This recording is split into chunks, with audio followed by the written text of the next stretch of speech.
Behind the Shades.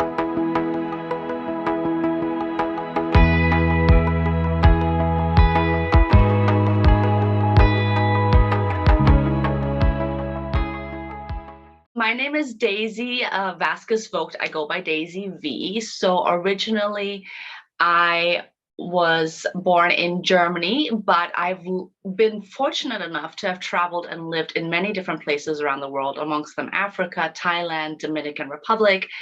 And that's kind of in the Dominican Republic is kind of where my story starts on the path on which I am today and what I'm here to share as well, because that's where I met, well, my now husband, and my stepkids, hey, and met my son, my stepson, who got me going on this path right now that has me helping other moms, or even stepmoms, because I mean, I like to call myself, I'm not a mom, but then again, you know, stepmom, you really are a mom.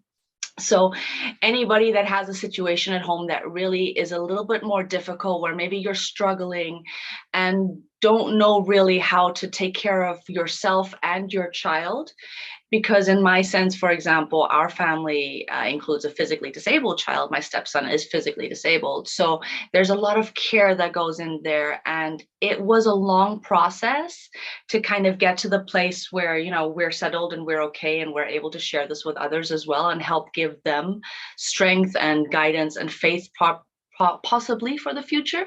But you know, along that path, sometimes you need to hear from others to know that it's not the worst thing in the world. Things will get better and there's always a way out. So that's why I like to share what has happened to us. And that's a beautiful story. Thank you so much for that wonderful introduction. So, from the beginning, you mentioned that you're a stepmother Mhm. and you had your journey begin years ago. So, take us from that point in time. How is it dealing with someone, with a child, a stepson, Well, who is going through that situation? yeah, well, in our situation, it was a little bit different because I, when I met my husband, I actually told him I am not good with children, so that was already a okay. But in our situation, it was immediate love at first sight with the kids, but it was also a moment where I noticed something was going on with my son, and we were kind of in a place, I don't know if any of your listeners or viewers have been to the Dominican Republic. If you have, but the medical, I want to say medical environment, industry, whatever you want to call it over there, is not really the most educated or best in the world. And so there were a lot of struggles that we were going through at the time. And even though I loved these kids, and I have a stepdaughter as well, she's 4 years older, but it was not normal to me that this little boy, who was 4 turning 5 at the time, was always in the hospital and always sick, and nobody really knew what was going on, and the doctors couldn't tell us anything. um, the parents, I mean, my husband didn't understand. They had told him he had dwarfism, but there was more to dwarfism, to what he had, than dwarfism, because dwarfism just means you're little. It doesn't mean that. Basically, what happened with Harvey is every time it rained, he was in the hospital. And I said, this can't be right. It has to be something else. So we started going along this process of figuring out diagnosis, looking at different doctors. Um, and we finally found a doctor in a city about 5 hours drive from us, which we went to, and we had to take some blood, and we had to send the blood from the Dominican Republic to Chile, which is all the way on the other side, you know, basically, of Latin America, and get the diagnosis that he has a degenerative disease called MPS type 6.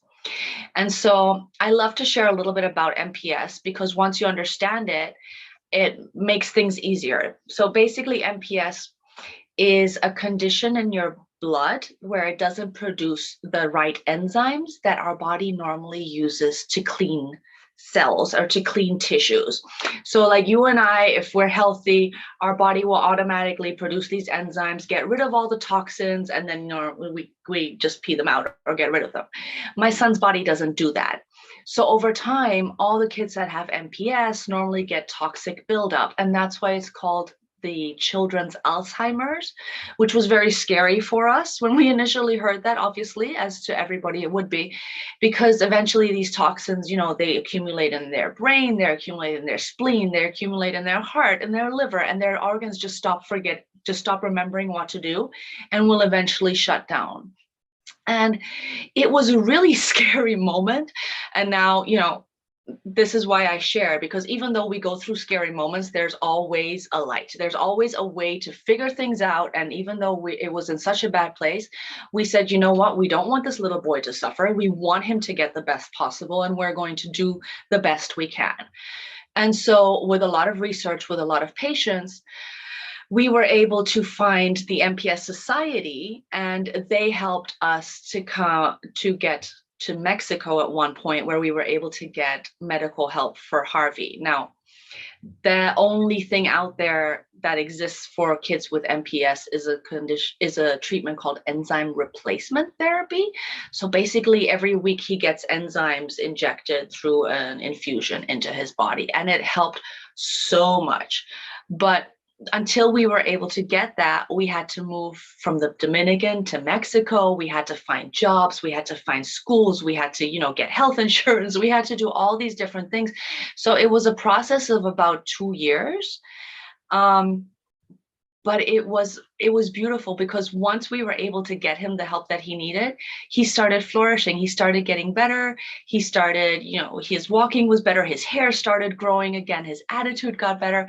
And it was so worth it to go through these struggles, but still find help for him in the end, which we were really fortunate for.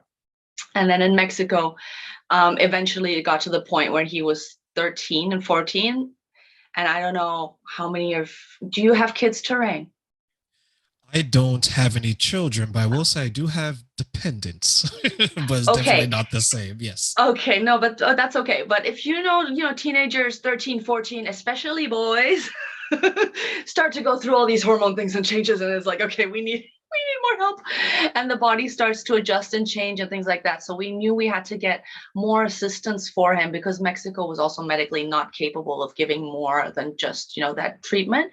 And so we ended up moving to the States, and here now he's been able to get proper physical therapy. He's been able, we're able to have the right doctors that actually are able to give him more assistance. They were able to operate some hernias on him, give him a port. So a lot of problems that we had in the past, even though we were going through all these medical struggles, we still always looked at that light, and knowing that what we're doing is for our son, and what we're doing is to give him the best life possible. And even though it was a struggle for us, the parents, and for his sister as well and everything, we were so glad at the end just to be able to be here and have him healthy. And I think he's healthier than all of us together probably by now. So there was that light. But that also then got me interested in helping other parents, because I realized just by looking at, not even just looking at myself, because when you look at yourself in the mirror, sometimes you're like, whoa, this is not me who I was 5 years ago when I started this journey. But also like looking at my husband, looking at other families that went through similar things, and friends that I made along the way. I said, there's got to be a better way for the parents or the caretakers also to make sure that they're getting their cup filled before they continue to pour everything out into their families. And that's what got me then started on wanting to focus on helping moms, on helping other caretakers, or even grandparents or dads who have a special needs child at home, and who sometimes just feel way too overwhelmed with everything, that you don't even feel like yourself anymore, or you have any energy left for yourself. So that's what I do. I come in and I help with that energy, and I try to help them then fill up their cup, because when we're better as parents, our kids will always be better, and our kids will always benefit from that, or our dependents will always benefit from that, right? So that's my mission, and that's my goal, and that's the path that I am on now. And I know it can be difficult sometimes for parents, or as you mentioned, caretakers, because we can get lost in taking care of our children, right? Or those who are responsible for, it can be an ailing parent, it could be an ailing partner, your husband, your wife, whoever, right? Yeah, absolutely. So for him to go through this at such a young age, because from what you've told me and what you've shared, he didn't have the typical childhood. He could, meaning that he wasn't out and about outside with friends, things of that nature. So how do you think that weighed on him growing up? That was hard, and you're right to touch on that point. When he was younger, um, when he was living in the Dominican Republic, obviously he was surrounded by, he did have friends, he went to school, Harvey did all of that. But when we made it to Mexico and he started having struggles, he was in a wheelchair, he had to get into a wheelchair, for example, because he couldn't walk anymore properly, or we had to carry him around. It wasn't easy for him. And because of that, because it was, a new place, different people, not friends, having to make new friends, not being able really to go to school because of the restrictions that were there. I think if we would have been maybe in the United States earlier, and he could have gone to school or been at an institution where they help children with those kind of needs, it would have been much better. We just weren't in that position right there. And so we had to make the best with what we had. And so we tried to, do interactions with each other. We tried to go out on the weekends and take him to the beach, even though, we'll just carry him. Who cares if he's in a wheelchair, right? We'll just put him on the ground in the sand. It doesn't matter, just to try and keep him that social and keep him interactive and keep him open to the world, because he's also blind and he's hard at hearing, going deaf. So it's hard when you have all these restrictions and you're like, well, what's the point of me taking him to a movie if he can't see the movie?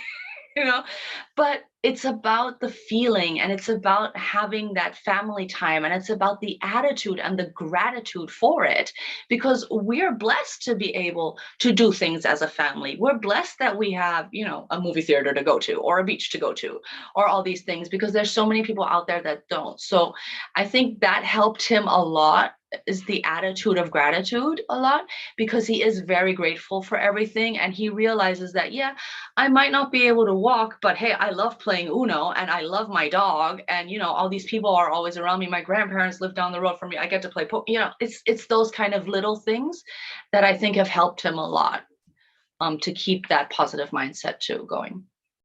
And I think sometimes those who aren't going through those situations, who are considered who have their full faculties and things like that, I think that gets lost sometimes, because it's very easy for, let's say, and I don't know your medical history, but just based on the way we look, it's easy for someone like myself, you, and others who aren't going through these challenges to focus solely on the negative, because we take for granted the senses that we have, our sense of sight, hearing, smell, taste, feel.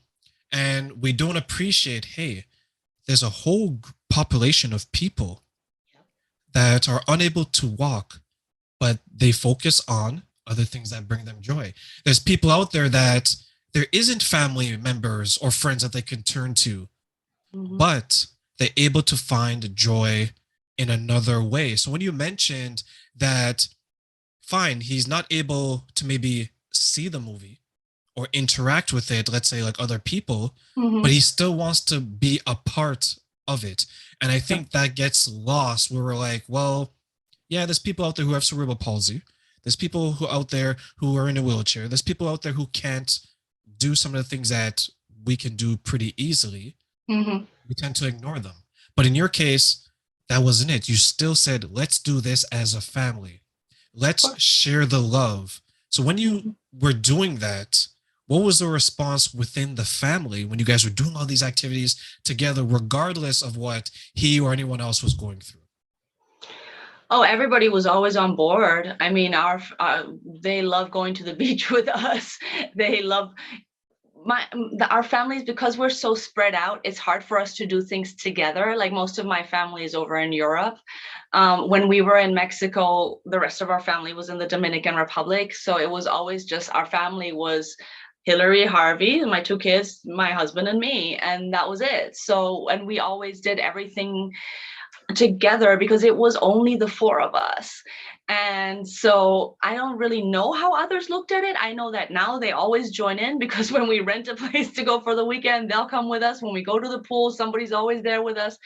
But I think that also a lot of people don't realize that you don't really need that much help around in order to make your life good too. Yes, it can be, and it's very challenging with a special situation like a kid in a wheelchair, let's say, for example, that you have to carry. But you make it work, and because there's single moms out there or single dads out there that do it too. So if you have like a unit and you have a partner, or you have a sister, or you have a brother or an auntie that can help, a lot of people, like you said, are focused on the negative. And it happens in special needs families too, and very, very easily, because it's such a difficult situation. And it's so easy to every day go, oh no, this is too difficult to do. Oh no, we're not going to do this because it's going to get too complicated. Oh no, we're not. But you're robbing not just the child or the person you're caring for of love, you're robbing yourself of love. You're robbing yourself of joy too. So that's like, once you understand that, you can do anything you want. You don't really need the assistance from others. That's at least my little belief in my tiny little world. What were some of the ways that maybe helped you to continue to stay positive and fill yourself with all this joyous adventure in your family? Well, there's some days where it's not so joyous, and we all go through those too. I mean, I'm not painting a pink picture here. There's good days and there's bad days. But I think the practice of taking care of yourself and learning how to help others care for themselves was for me a very big thing, because once I sat down and I learned about nutrition, and I learned about, how relationships influence us, how our outside environment influences us, how our positive mindset can influence us. Once I learned these things and started noticing them in other places, I realized, okay, these are things I have to implement in myself, because I know that if I don't, I can very easily go down into a spiral of depression and never come up again. I mean, it's so simple, and it's just, all I got to do is turn on the news. It's like, there you go. Want to be depressed? Here you go. So it's like, okay, you know what? No, that's not the life I choose. I actively choose the choices and the thoughts that I have in my mind. And then one day there'll be a thought like, oh, Daisy, you really don't want to do this today. And I'll be like, yeah, you really don't want to do this today, but hey, not today, I'll do it tomorrow. But and I'll talk myself into it nicely somehow, because somehow it's gonna get done anyway.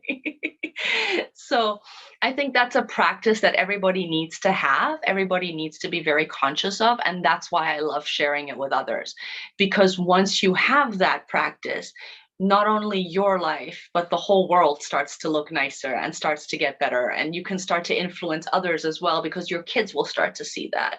And that's how you actively start to build a more positive future, I believe.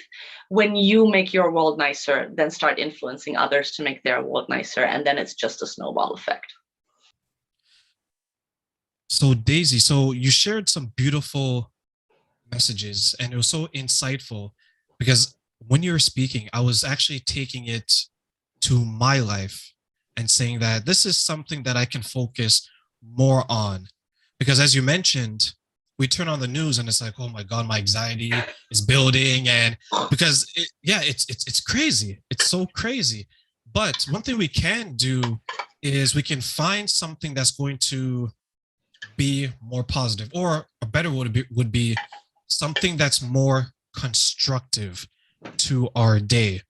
Absolutely. So as you're doing this, are there certain tasks, or let's say certain hobbies, that you make sure that you're doing day to day to help you along? Well, actually, better yet, to help your family along, since it's all of you together in this. Mm-hmm. I call them hacks, actually. I call it hacking my life, because there's a couple of things we do. I mean, apart from making sure we eat right, I mean, that is so big in our house. I know the things that we put inside our bodies are the things that provide our energy. So, and once you learn that, and once you start to feel that and actively live it, you'll do that more. So one of the big hacks is we make sure we eat good food and we're always nourished well. But other things that we do, like my son and I, we meditate. We do deep breathing exercises on a daily basis. To him, it's not called meditating, because meditating is boring and it's like, the worst thing ever. Like, I have a 20-year-old son who thinks like a 16-year-old. So it's like, no, meditation, what is that? It's like weird. But so we do deep breathing exercises, which is really good for the body because it also calms down the brain. We listen to a lot of positive audiobooks, right? We listen to a lot of stories about Christ and Jesus and the Bible, because that he really loves that. And that's the spirit that we have. So that's what pushes us forward. And we play games. Like we make sure every day to do something that each of us really enjoys.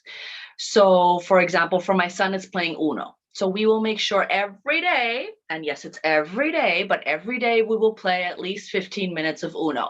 Because when that is done, he's happy. And then basically the rest of the day, I can boss him around to do what I want him to do. Because he's already gotten that. So it's those little hacks that we utilize to make sure that we stay healthy and we keep in that mindset too. When we have a moment, we all have moments of craziness, we all have moments of freakouts, and my husband will just say to me, just breathe. Or I'll say to him, babe, it's okay, go walk outside for a second and then come back and I'll deal with the rest. So it's a partnership, but it's also a knowledge between us all, so we all know, like, okay, you're talking strong right now, calm down. And it's not meant as rudeness or attacking, but it's helping each other to stay in that mindset together. So I think that's a big hack for our families, that we all are working together on it. And is that how, using those hacks, is that a way how the boundaries are being set within the household as well? As well, we don't really need to. We have our boundaries pretty set. I mean, we don't really venture much from our daily schedule. Like, my son knows what he can do, what he can't do. There's no reason really for boundaries, because it's just the three of us, and we all have always had a lot of respect for each other. We love each other dearly, and we know that it's only the three of us. Because my daughter, she's obviously older now, she lives with her friends and she does her job and she's got her thing going, but the three of us are always going to be it. And that's what we love, because we can keep ourselves tight as a unit and working together. And even though, we have his grandparents close, we have his aunt close, my daughter is close, of course, it's not like we're excluding them, but because it's the three of us pretty much all the time, especially since COVID, it's been kind of no issue in that sense. Because when you mentioned that, I look back at some of the special needs, Mm-hmm. or as many of them will call themselves, like those from the disabled community. Mm-hmm. And the understanding that I got, and this is an appreciation because of something that I had to learn myself, Mm-hmm. because I think in general conditioned one way, but speaking to a number of them, they made it clear, very nicely, of course, they made it clear that they wanted to be seen Mm-hmm. and treated like everyone else. Yep. Yeah, they want to make sure that, yes, I have this that I'm going through, but it doesn't define me. It's just a part of Absolutely. me. And I looked at it as that's a very noble and honorable to look at it, because everyone has their struggle. Mm-hmm. It's our job as a person to turn that struggle into a success, or for it to be as successful as possible. So when you mentioned that Uno, because I remember playing Uno as a kid, and I used to love Uno. And I know there's a joke where, like, when someone, like in life, when someone puts you in a situation and then you come out of it, you're like, oh, I just Uno reversed you. Oh, I like that. Yeah, right. So anytime I used to hear that, I used to bring it back to my childhood. Nice. So for you now, is there any tips that maybe you'd want to share with those who have someone in the household that is going through something similar and they want to learn how to be better for them? Well, first of all, I always tell people to look already at what you have and just decide where you need to be better. Because if you sit down with yourself and really, like, quietly come into yourself and into your brain, if you know what I mean, your body, your mind, your soul already knows exactly what it needs. Right? You just have to learn to listen. And so for some people, it might be as simple as, hey, you just need a nap today. Okay, that's fine. Okay. Or you might need to go get extra help, or you need to have a sit down and talk clearly, maybe even with your child or your partner or whoever, and make up a plan.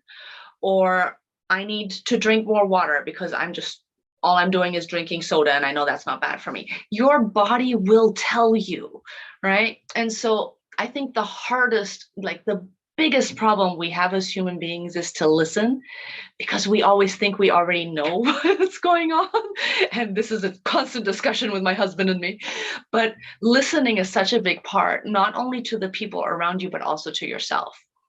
So if you need to take a break, if you need to make a change, listen to yourself first before you go outside and go, what is it that I need? What is it that you need? What is it that this? No, in here has to be okay before you can go and work out there. And that might be like a nice big task just to start out with, because if you're not feeling well and you're exhausted and you're tired and you can't even sleep at night because you're so exhausted, well, then maybe issue number one is I need to find a way to get better sleep. And that can be a process in and of itself, right? So start small, start where you are, and don't try like, my story and what you see here is a process of 10 years of constant growth, of sweat, tears, and grind, but it will happen. And as long as you're willing to do that work, it will be a beautiful journey for you. But just start small. That's probably half the battle, just making sure that you are okay, because we put ourselves in a situation where we try to be everything at once instead of let me get there when I get there. As you mentioned, this is a 10-year process for you. It's not like you woke up one day and you're like, okay, my stepson, there you go. My stepson has this. Here I know exactly what I'm going to do. I am going to be Wonder Woman. I am woman, hear me roar, right? It wasn't. I will be, but I'll cry along the way, but yeah, I'll roar in between. It's a process. It's a process. And we learn from the tears. We learn from the pain. We learn from the suffering. We learn from not knowing. Because it's not like, and this is one of my favorite movies, not like The Matrix, we can just plug in, download it into your brain and say, okay, here comes Mom of the Year. Wouldn't that be so cool? Well, I wish I would be the CEO. You know, I just pick a company today, different company tomorrow. Yeah. But that's how we would get there.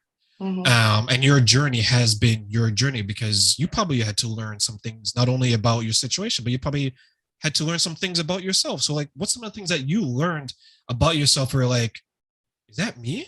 Did I do that?